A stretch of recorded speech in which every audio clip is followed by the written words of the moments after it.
আজকে আমাদের এই সমাজটা কোথায় গিয়ে পৌঁছেছে দেখেন। এই সমাজ মানুষকে কেবল মূল্যায়ন করছে টাকার মাপেই। যার যত বেশি টাকা তার তত বেশি মূল্যায়ন। আজকে আপনার অঢেল টাকা আছে, আপনার সব জায়গায় মূল্য আছে, আপনি যেখানেই যাবেন দামি চেয়ারটা আপনার জন্য ছেড়ে দেওয়া হবে, আপনাকে দামি খাবার দেওয়া হবে, আপনাকে সম্মানের আসনে বসানো হবে। কিন্তু দেখেন ভাই, আজকে আপনার টাকা নেই, আপনার কোনো মূল্যায়ন নেই। আপনার কাছের মানুষটা, আপনার কাছের আত্মীয়টা আপনাকে দূরে ঠেলে দিবে। তারা বড় বড় প্রোগ্রাম করবে, সেখানে আপনাকে ইনভাইট করবে না। কারণ কি জানেন?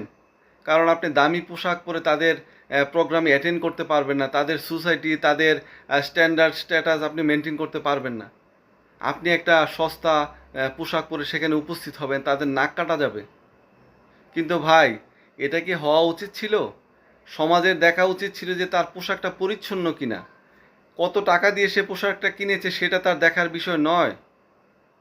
একদিন সবাইকেই কিন্তু এই দুনিয়ার মায়া ত্যাগ করে চলে যেতে হবে। কিন্তু তখন কিন্তু আসলে সবাই সমান, ধনী গরিব, রাজা বাদশাহ সবাই কিন্তু উপরওয়ালার কাছে একই রকম মূল্যায়ন পাবে। তাহলে আমরা এই সমাজে, এই দুনিয়াতে কেন এত টাকার অহংকার করছি, গৌরব দেখাচ্ছি? এটা ঠিক নয়। আসুন সবাই ভালোর পথে আসি এবং ভালো কিছু করার চেষ্টা করি।